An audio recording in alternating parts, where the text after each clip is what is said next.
الحمد لله الحمد لله نحمده ونستعينه ونستغفره ونعوذ بالله من شرور أنفسنا ومن سيئات أعمالنا من يهده الله فلا مضل له ومن يضلله فلا هادي له ونشهد أن لا إله إلا الله وحده لا شريك له ونشهد أن سيدنا ومولانا محمدًا عبده ورسوله قال الله تعالى في كلامه المجيد والفرقان الحميد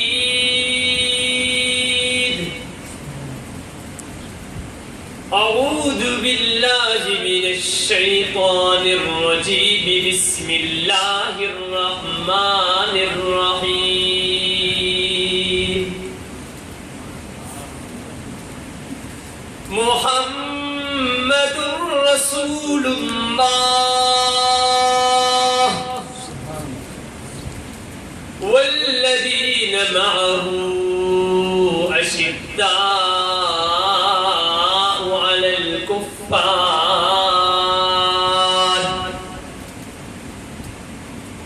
رحماء بينهم تراهم ركعا سجدا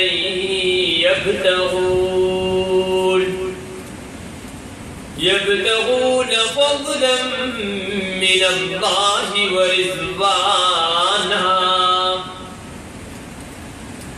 وقال رسول الله صلى الله عليه وسلم برواية أبي هريرة رضي الله تعالى عنه من نفس عن مؤمن كربة من كرب الدنيا نفس الله عنه كربة من كرب يوم القيامة ومن يسر على معسر يسر الله عليه في الدنيا والآخرة والله في عون العبد ما كان العبد في عون أخيه وما اجتمع قوم في بيت من بيوت الله يتلون كتاب الله ويتدارسونه بينهم إلا نزلت عليهم السكينة وخشيتهم الرحمة وحفتهم الملائكة صدق الله وصدق رسوله النبي الكريم أما بعد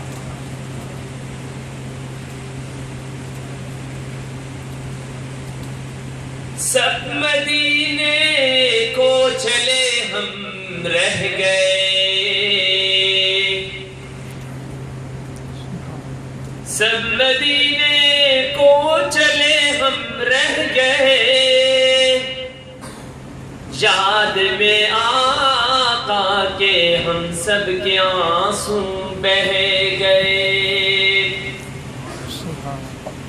ہم تیرا کہہ دیں گے آقا کو سلام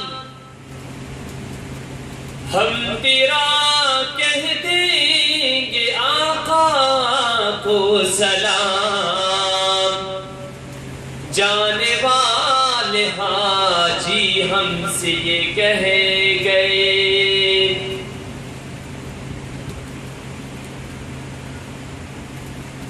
ایک شاعر 40,000 اشعار نبی اکرم صلی اللہ علیہ وسلم کی مدح میں لکھتا ہے۔ آپ کو پتا ہے کہ ایک شعر لکھنا بڑا مشکل کام ہے، اور پھر وہ شاعر 40,000 اشعار لکھتا ہے۔ جب وہ 39,999 شعر پڑھ لیتا ہے تو جو آخری شعر پڑھتا ہے اس کا اردو ترجمہ سے پڑھتا ہے۔ ذرا سوچئے ایک شعر بنانا کتنا مشکل کام ہے، اور 40واں 1000واں شعر جو پڑھتا ہے، تھکی ہے فکر رسا مدح باقی ہے، یعنی 40,000 اشعار لکھ لی ہے، تھکی ہے فکر رسا مدح باقی ہے، قلم ہے آملہ پا مدح باقی ہے،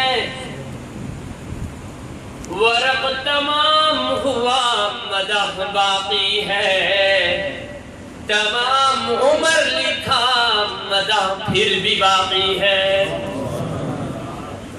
درود شریف پڑھیے، اللہم صل علی محمد وعلی آل محمد کما صلیت علی ابراہیم وعلی آل ابراہیم انک حمید مجید، اللہم بارک علی محمد وعلی آل محمد کما بارکت علی ابراہیم وعلی آل ابراہیم انک حمید مجید۔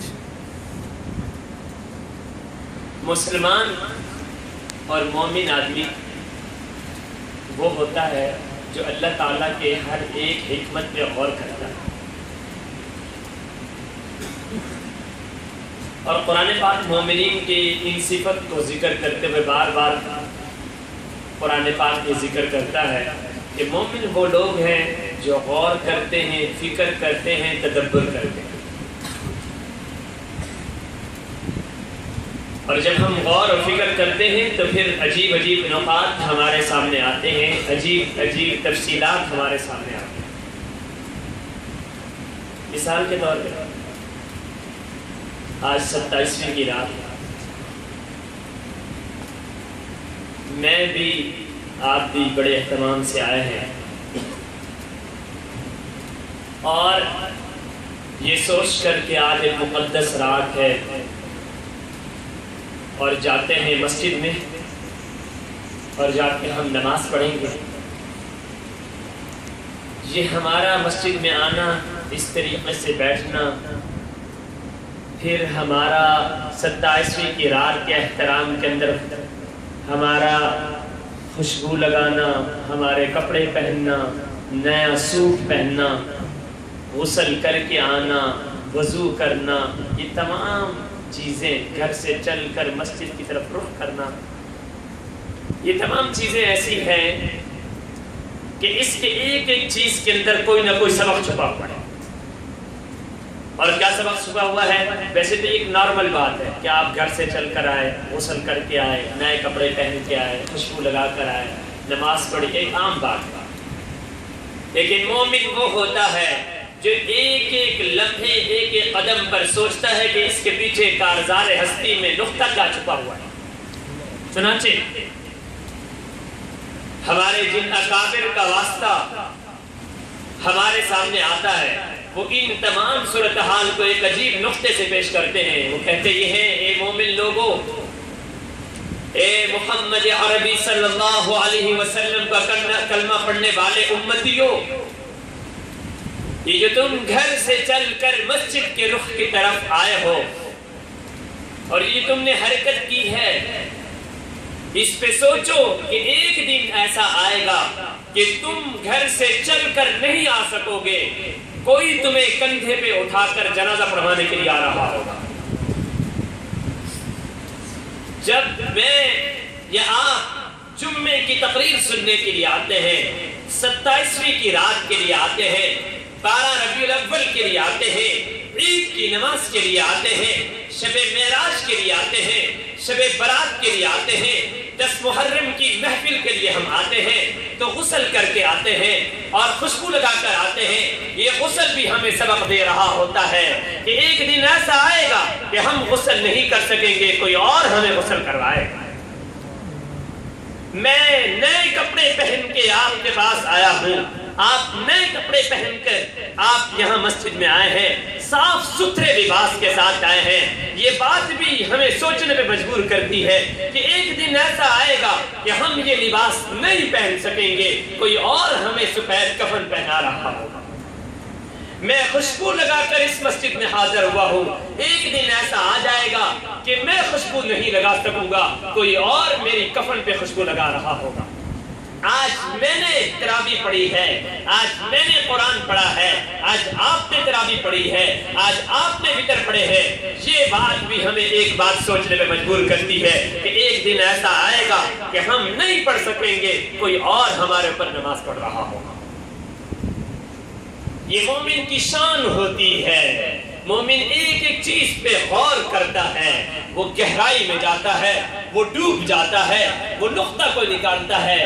آئیے ذرا رمضان پر بھی غور کیجئے، اس رمضان پر، اس تراویح پر، ہمارے اس بیٹھنے پہ، ہمارے اس طرح کے اجتماع پر اگر ہم کسی بھی لمحے پہ غور کریں، کسی بھی تفصیل پہ غور کریں، ایک ایک لمحہ ہمیں نبی اکرم صلی اللہ علیہ وسلم کے احسانات کو ذکر کرتا ہے، یاد دلاتا ہے۔ کسی نے پوچھا تھا، بلکہ پوچھنے والا راوی کون ہے؟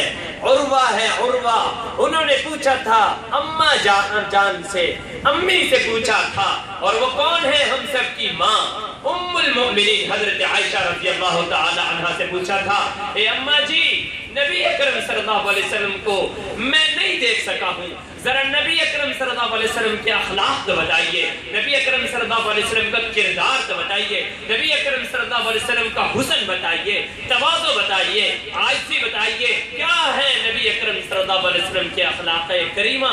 تو حضرت عائشہ نے بڑا عجیب جواب دیا تھا، تاریخ اس جواب پہ حیران ہے۔ حضرت عائشہ نے حضرت عروہ کو یہ جواب دیا تھا، اما قرأت القرآن، اے عروہ تو نے قرآن نہیں پڑھا ہے؟ حضرت عروہ کہتے ہیں اماں جی میں نے قرآن پڑھا ہے۔ تب حضرت عائشہ جواب دیتی ہے، ارے قرآن پڑھو، کان خلقہ القرآن، پورا قرآن نبی کی مدح ہے، پورا قرآن نبی کے اخلاق ہے۔ الحمد کی الف لام سے لے کر والناس کی سین تک یہ سب صفت ہے، یہ سب کرم ہے، یہ سب مدح ہے، یہ سب سیرت ہے، یہ سب نعت ہے، یہ سب کی سب مدح ہے محمد الرسول اللہ صلی اللہ علیہ وسلم۔ یہ حقیقت ہے، اس حقیقت سے ہم انکار نہیں کر سکتے۔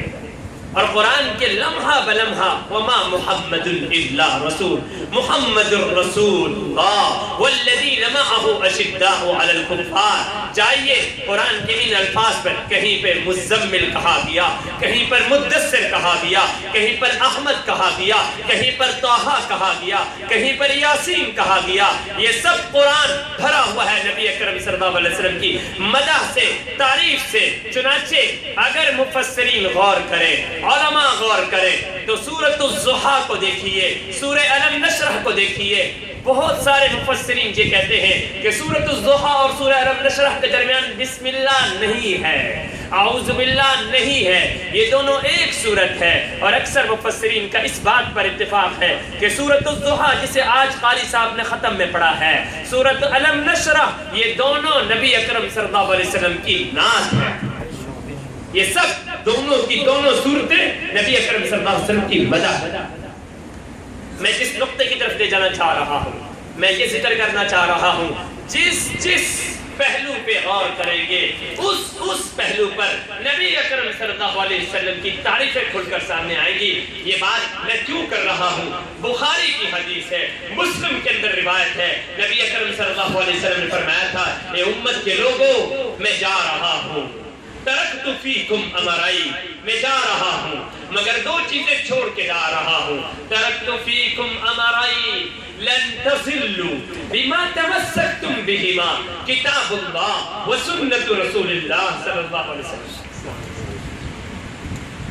وزر شہری غیر محلی، جزاکم اللہ۔ چھوڑ کے جا رہا ہوں دو چیزیں چھوڑ کے جا رہا ہوں، کتاب اللہ و سنت رسول اللہ، ایک کتاب اللہ، اللہ کا کلام چھوڑ کے جا رہا ہوں، دوسرا میں اپنی احادیث چھوڑ کے جا رہا ہوں. میری امت جب تک ان دو چیزوں کے ساتھ چلتی رہے گی میری امت کامیابیوں سے ہمکنار ہو جائے گی. لیکن جب میری امت ان دو چیزوں کو چھوڑ دے گی میری امت ذلیل و رسوا ہو جائے گی, برباد ہو جائے گی. لن تضلوا بما تمسكتم بهما کتاب اللہ و سنت رسول اللہ صلی اللہ علیہ وسلم. میرے بھائیوں, احسانات کو ہم زندگی بھر نہیں بھول سکتے.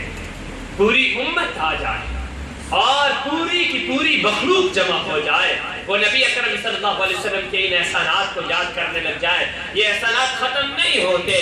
آج میں نے روزہ رکھا ہے, آج آپ نے روزہ رکھا ہے. اس روزے کی صفت کو دیکھیے. نبی اکرم صلی اللہ علیہ وسلم سے پہلے جتنی بھی امتیں گزری ہیں ان میں سے اکثر امتوں کا حال یہ تھا کہ ان کے ہاں روزہ کس بات کا نام تھا؟ روزہ صبح سے لے کر شام تک نہ کھانے کا نام تھا.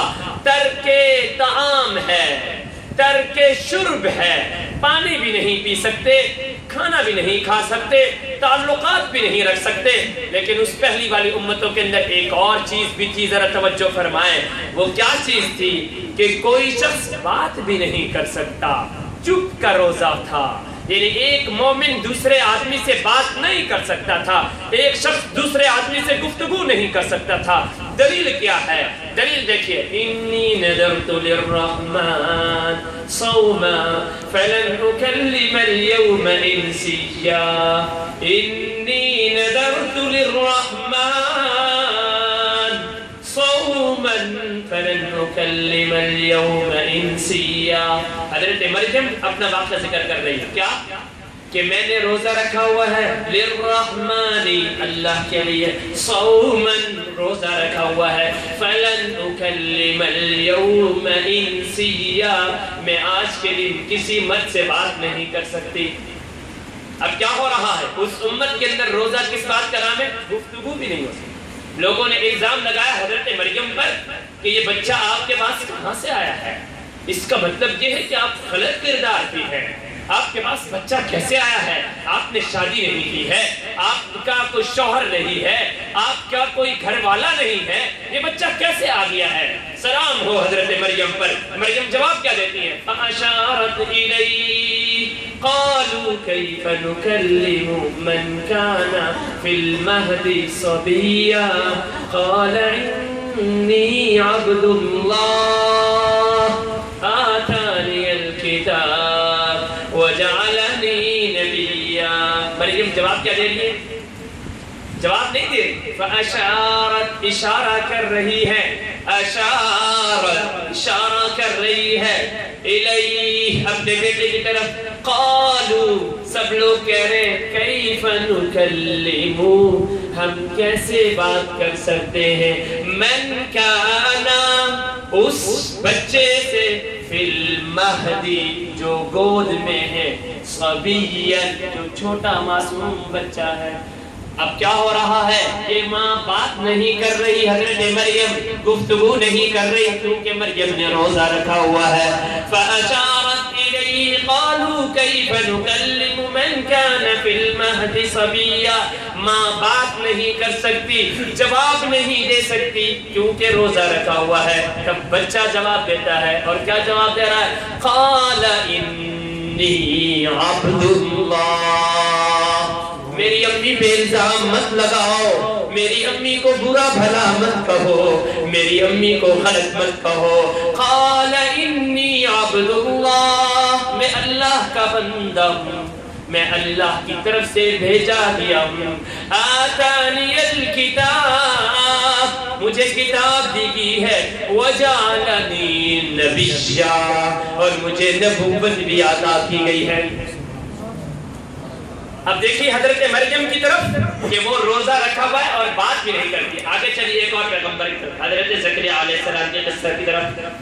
اللہ تکلم, آپ بات نہیں کر سکتے کتنے دن تک؟ ثلاثت ایام, ثلاثت ایام, ذرا قرآن پاک ترس کو اٹھائیے. ثلاثت ایام. حضرت زکریا علیہ السلام جواب کیا دے رہے, اور وہ واقعہ کیا پیش آ رہا ہے کہ میں 3 دن تک, اللہ تعالیٰ فرما رہے ہیں زکریا علیہ السلام نے مانگی دعا, یا اللہ مجھے بیٹا عطا کر دے. بڑھاپے کی عمر تک پہنچ چکا ہوں اور 120 سال تک عمر ہو چکی ہے، کیا کروں؟ یا اللہ آپ نے مریم کو بے موسم پھل عطا کر دیے ہیں، مجھے بھی کوئی پھل عطا کر دیں۔ بڑھاپے کی عمر تک پہنچ چکا ہوں، آپ کیا فرما رہے ہیں؟ اس کا جواب کیا دے رہے ہیں؟ اذ قالت امرأة عمران رب انی نذرت لك ما في بطني محررا فتقبل مني انك انت السميع العليم فلما وضعتها قالت رب اني وضعتها انثى والله اعلم بما وضعت وليس الذكر كالانثى وإني سميتها مريم وإني أعيدها بك وذريتها من الشيطان الرجيم۔ اب یہاں پہ جواب کیا دیا جا رہا ہے کہ آپ روزہ رکھیں، اور روزہ رکھنے کے اندر حکم یہ ہے کہ آپ 3 دن تک بات نہیں کر سکتے۔ تو گویا 3 دن تک حضرت زکریا علیہ السلام کو روزہ رکھنے کا حکم دیا گیا، آپ بات بھی نہیں کر سکتے۔ یہ نشانی ہے کہ تمہیں ایک اولاد مل جائے گی، ایک بچہ مل جائے گا، اور وہ بچہ کون ہوگا؟ وہ بچہ ہوگا حضرت یحییٰ علیہ السلام۔ اب پہلی تمام امتوں کے اندر روزہ ہو رہا ہے، اور روزہ چپ کا بھی روزہ ہے، گفتگو بھی نہیں کر سکتے، صبح سے لے کر شام تک کوئی بات نہیں کر سکتے، لیکن میرے بھائیوں یہ سب صدقہ اور فیضان اور کرم ہے محمد الرسول اللہ صلی اللہ علیہ وسلم کا، کہ انہوں نے اپنی امت کو یہ گنجائش دلوا دی تھی، اپنی امت کو یہ رخصت دلوا دی تھی، اور اپنی امت کو یہ اطاعت عطا فرما دی تھی کہ ہاں تم اگر بات کرنا چاہو تو تمہیں اجازت ہے کہ تم گفتگو کر سکتے ہو، مگر احتیاط کرنا کہ گفتگو کے اندر روزے کی حالت میں تم غیبت نہ کرنا، تم گالم گلوچ نہ کرنا، تم کسی کے خلاف کیچڑ مت اٹھالنا، تم کسی کے خلاف غیبت اور بیک بائٹنگ نہ کرنا، کسی کو برا بھلا مت کہنا۔ روزہ تمہارا بھی وہی ہے، روزہ ان کا بھی وہی ہے، لیکن اے میری امت کے لوگوں تمہیں یہ انعام ملا ہے کہ تمہیں گفتگو کرنے کی اجازت دے دی گئی ہے۔ یہ سب صدقہ ہے، فیضان ہے، کرم ہے محمد الرسول اللہ صلی اللہ علیہ وسلم۔ پہلی امتوں کو نماز پڑھنے کے لیے کسی مخصوص جگہ پہ جانا پڑتا تھا، مسجد میں جانا پڑتا تھا، لیکن سلام ہو محمد الرسول اللہ صلی اللہ علیہ وسلم کی ذات اقدس پر، پوری زمین کو اللہ تعالیٰ نے امت محمدیہ کے لیے مسجد بنا دی ہے۔ یہ بھی صدقہ اور فیضان اور کرم ہے محمد الرسول اللہ صلی اللہ علیہ وسلم۔ میرے بھائیوں کن کن احسانات کو آپ یاد کریں گے؟ اس دوپہر کو یاد کرو جس دوپہر کو تڑپتی ہوئی اور شدت کی سخت ترین گرمی کے اندر آئے ہیں حضرت عمر رضی اللہ تعالی عنہ مسجد نبوی کے اندر، اور بیٹھے ہوئے ہیں پریشانی کے عالم کے اندر۔ تھوڑی ہی دیر کے بعد حضرت ابوبکر صدیق رضی اللہ تعالی عنہ آئے ہیں، تب نبی اکرم صلی اللہ علیہ وسلم اپنے حجرے کے اندر ہے، حضرت عمر اور حضرت ابوبکر آپس میں بات کرتے ہیں، تو ابوبکر پوچھتے ہیں عمر آپ یہاں اس وقت دھوپ میں کیوں بیٹھے ہوئے ہیں؟ حضرت عمر جواب دیتے ہیں اے ابوبکر کیا جواب دوں، ما اخرجنا الا الجوع، بھوک اتنی تھی، گھر میں کچھ بھی نہیں ہے، فقر و فاقہ سے مجبور ہو کر مسجد نبوی میں آ کر بیٹھا ہوا ہوں۔ تب حضرت ابوبکر صدیق نے جواب دیا اے عمر اس ذات کی قسم جس ذات نے مجھے اور تجھے پیدا کیا ہے، میں بھی اسی وجہ سے آیا ہوں جس وجہ سے تو یہاں پر بیٹھا ہوا ہے، تم بھی بھوک میں ہو میں بھی بھوک میں بیٹھا ہوا ہوں۔ چنانچہ یہ 2 صحابہ کرام بیٹھے ہوئے ہیں بھوک کی حالت میں، اچانک دربار رسالت کا پردہ ہلتا ہے، اچانک محمد الرسول اللہ صلی اللہ علیہ وسلم تشریف لاتے ہیں، اور جب تشریف لاتے ہیں تو دیکھیں یہ 2 جانثار صحابہ کرام بیٹھے ہوئے ہیں۔ جب یہ 2 جانثار صحابہ کرام بیٹھے ہوئے ہیں تو نبی اکرم صلی اللہ علیہ وسلم نے پوچھا تم دونوں کیوں بیٹھے ہوئے ہو؟ تو ان دونوں نے جواب دیا یا رسول اللہ گھر میں فقر و فاقہ تھا، بھوک تھی، نہیں رہا جا رہا تھا، آپ کے دربار میں حاضر ہوئے ہیں۔ تب نبی اکرم صلی اللہ علیہ وسلم نے جواب دیا والذی بعثنی بالحق ما اخرجنا الا الجوع، قسم ہے اس ذات کی جس کے قبضہ قدرت میں میری جان ہے، جس نے مجھے حق کے ساتھ آپ کے پاس بھیجا ہے، میں بھی اسی وجہ سے ابھی نکلا ہوں جس وجہ سے تم دونوں پہلے سے یہاں جمع۔ اب کیا ہوا ہے، نبی اپنی بھوک تو برداشت کر سکتے تھے لیکن اپنے صحابہ